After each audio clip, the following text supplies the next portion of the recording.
유토피아, 이 단어를 모르시는 분 없으시죠? 천국이나 이상적인 세상을 표현할 때 자주 차용되는 이 단어는 토마스 모어의 책 유토피아에서 비롯된 단어입니다. 그런데 사실 이 유토피아 속 세계는 공산주의 경제에 여행과 이용은 사전에 허가를 받아야 하고 근무 도중 원로를 하면 잡혀가는 곳이랍니다. 이거 완전 디스토피아 아니냐고요? 사실 제가 말한 건 유토피아 속 내용을 부정적으로 해석한 것입니다. 겉으로는 모두가 똑같고 먹고 사는 문제를 해결해 주지만 실제로는 평등이라는 명분하에 개인을 억압하고 개성과 감정을 지우고 다수의 이익을 위해 소수가 희생되는 세상. 만약 이런 세상이 오게 된다면 여러분은 어떤 생각이 드시나요? 오늘 다룰 책 조지 오웰의 1984는 유토피아 세계관을 악용해 독재 정치를 펼치는 정부와 그에 저항하는 한 연인의 이야기입니다. 책 속 분위기만큼이나 암울하고 혼란으로 가득한 삶을 살았던 작가 조지 오웰은 이 책을 통해 무엇을 경고하려 했을까요? 이전 영상에서 저는 멋진 신세계가 좀 더 현실과 닮아 있다고 주장했는데요. 그렇다고 해서 1984가 아주 틀린 건 아니랍니다. 멋진 신세계 영상에서도 언급한 것처럼 이 책이 나온 당시에는 1984가 좀 더 현실적인 이야기라고 평가받기도 했죠. 특히나 기술이나 발명품 같은 아이디어는 멋진 신세계보다 훨씬 더 정확하게 미래를 예지했다고 할 수 있습니다. 1984 속 세계는 노래와 그림을 대신 만들어주는 기계가 발명되었고 여기저기에 CCTV와 도청기가 달려있고 텔레스크린이라는 기계를 통해 국민을 세뇌하고 감시하는 내용들이 등장하는데요. 현재 우리 상황과 많이 닮아 있어서 소름이 돋았답니다. 요즘은 CCTV가 없는 곳을 찾기 힘들 정도로 곳곳에 설치되어 있고 포털 사이트나 유튜브에서 검색한 내용이 알고리즘에 저장되어 이를 토대로 콘텐츠와 광고를 추천해 주잖아요. 어쩌면 이런 것들도 우리를 감시한다고 할 수 있는 것이죠.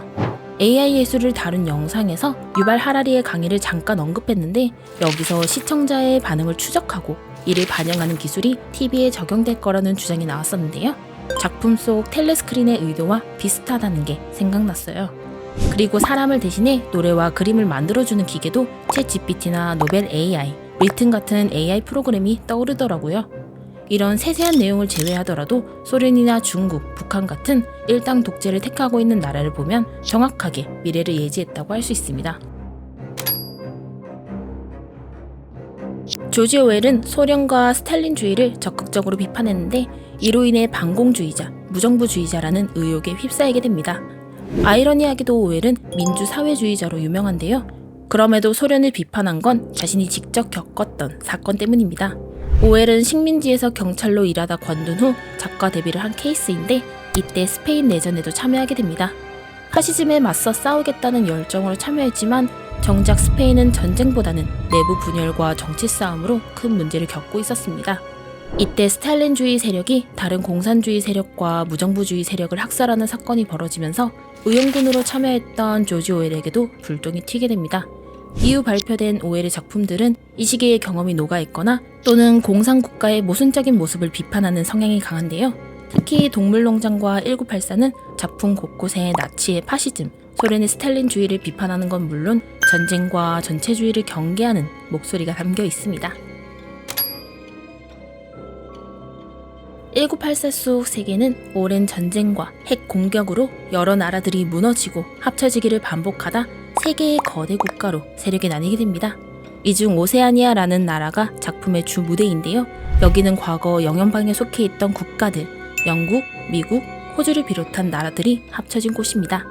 이곳 사람들은 빅브라더라는 절대 권력을 지닌 지배자와 단 하나뿐인 당에 충성하며 전쟁은 평화, 자유는 예속, 무지는 힘이라는 슬로건에 따라 살아갑니다. 같은 옷을 입고 정해진 만큼의 배급을 받고 텔레스크린에서 나오는 방송과 저급한 삼류 잡지를 제외하면 책은커녕 종이조차 구할 수 없어 주체적으로 생각할 기회가 주어지지 않습니다. 거기다 끝나지 않는 전쟁 탓에 배급마저도 점점 줄고 있어 일반 시민은 물론이고 정부에서 일하는 당원들조차 암시장에서 몰래 물건을 구해야 할 정도로 상황은 점점 나빠지고 있습니다. 작품의 주인공 윈스턴 스미스는 상위 15%에 속하는 외부 당원이지만 정권에 대한 반항심을 지닌 인물입니다. 윈스턴은 정부기관인 진리부에 속해 있는데 이곳은 정보를 검열하고 조작하는 곳으로 윈스턴 또한 신문기사를 조작하고 사상범죄로 처벌된 인물들의 흔적을 지우는 업무를 하고 있습니다. 이로 인해 윈스턴은 세간에 알려진 것들이 진실이 아니거나 조작되었다는 것을 누구보다도 잘 알고 있습니다. 또한 빅브라더가 집권하기 이전의 세상과 역사를 알고 싶어하는 모습도 보여주는데요. 남몰래 일기장을 사고 과거를 기억할 법한 사람에게 접근해 정보를 얻으려고 하는 등 규칙을 위반하게 됩니다. 그러던 도중 윈스턴은 줄리아라는 외부 당원과 오브라이언이라는 내부 당원을 만나게 됩니다. 이 두 사람을 통해 희망을 얻게 된 윈스턴은 본격적으로 정권에 저항하기로 결심합니다. 윈스턴은 부당함에 저항하는 영웅이지만 어딘가 부족하고 미숙한 판단력을 가진 아이러니한 인물이기도 합니다.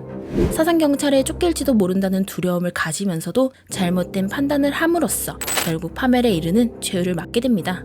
이는 줄리아와 오브라이언을 만나는 장면에서 더욱 강조되는데요. 세 사람은 윈스턴이 처음으로 일기를 쓰게 된 날인 4월 4일에 처음으로 마주하게 됩니다. 윈스턴은 이분 증오에 참여하기 위해 대기하던 중 갑작스럽게 사무실로 들어온 두 사람을 보게 됩니다. 겨우 안면 정도만 있는 사이임에도 윈스턴은 이유 없이 줄리아를 싫어하고 오브라이언에게는 호감을 가집니다. 이후 윈스턴은 몰래 암시장에 다녀오던 중 우연히 줄리아와 마주치게 되고 자신을 감시하는 사상경찰일지도 모른다는 두려움에 휩싸여 줄리아를 죽여야 한다는 생각을 하게 됩니다. 정작 줄리아는 윈스턴과 마찬가지로 체제에 대한 불만을 품은 상태였고 남몰래 윈스턴을 좋아하고 있었습니다. 이후 줄리아가 윈스턴에게 고백하게 되면서 이러한 오해는 풀리게 됩니다. 반면 윈스턴이 호감을 가졌던 오브라이언과 상점 주인 체링턴이 진짜 사상경찰이었는데요. 윈스턴의 수상한 행적을 눈치챈 두 사람은 오랜 시간에 걸쳐 그를 감시하게 됩니다. 이후 오브라이언은 반역 세력인 형제단 소속인 것처럼 위장해 접근하고 윈스턴은 너무나도 쉽게 감정에 빠지게 됩니다. 멋진 신세계와 1984는 상반되는 세계관에도 불구하고 자주 비교 대상에 오르곤 합니다. 두 작품은 무엇이 다르고 어떤 점이 비슷할까요? 먼저 두 작품의 키워드를 정리하자면 멋진 신세계는 쾌락, 풍요, 소비, 1984는 검열, 맹목, 모순이라는 키워드로 정리할 수 있습니다. 멋진 신세계는 모든 시민에게 경제적 자유와 쾌락을 제공합니다. 사람들이 정치나 철학 같은 진지한 문제에 관심을 기울이지 않도록 즐길 거리를 제공하고 혹여라도 체제의 의문을 품는 사람이 나올 경우를 대비해 금서를 지정하고 세뇌 교육을 펼칩니다. 결국 멋진 신세계 속 사람들은 극소수의 인물을 제외하면 이 생활에 길들여져 문제의식을 가지지 못하고 의문을 제기하는 종 같은 인물에게 폭력으로 대응합니다.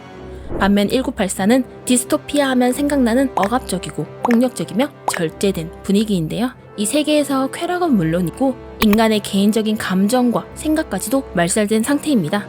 이 세계에서 허락된 감정은 지도자 빅브라더를 향한 사랑과 적에 대한 증오입니다. 오세아니아 정부는 사람들을 히스테릭한 상태로 만들기 위해서 의도적으로 배급을 조절하고 개인의 욕망을 억제하는데 이를 통해 적국을 더욱 증오하고 미워하도록 만드는 것이죠. 정리하자면 멋진 신세계는 사회 풍조, 쾌락을 추구하는 분위기, 언론 플레이와 같은 분야에서 정확하게 미래를 예지했다고 할 수 있고 1984는 기술을 악용해 사람들을 감시하고 검열하는 부분에서 미래를 맞췄다고 할 수 있습니다. 여러분은 어떤 세계관이 더 절망적이라고 생각하시나요? 저는 멋진 신세계의 세계관이 좀 더 암울하다고 생각하는데요. 최근 들어 벌어지고 있는 여러 사회 문제와 흡사하다는 점도 있고 풍족하고 자유로운 분위기라 할지라도 사회에 대한 진지한 고민과 통찰이 없다면 누군가에게 쉽게 지배될 수 있다는 점이 인상 깊었습니다. 모든 사람들이 시간적 여유와 경제적 안정을 똑같이 누리게 되면 사회에 무관심했던 대중이 마침내 눈을 뜨게 되고 결국은 소수의 특권층이 존재해야 할 아무런 이유가 없음을 깨닫게 됨으로써 그들을 몰아내려고 하기 때문이다. 조지 오웰의 1984 재밌게 보셨나요? 여러분에게 유익하고 도움이 되는 책으로 다시 찾아올게요. 그럼 다음에 만나요. 오페는 고전을 통해 우리에게 필요한 생존 능력을 가져오고자 합니다. 이 영상이 유익했다면 구독, 좋아요, 알림 설정 부탁드려요.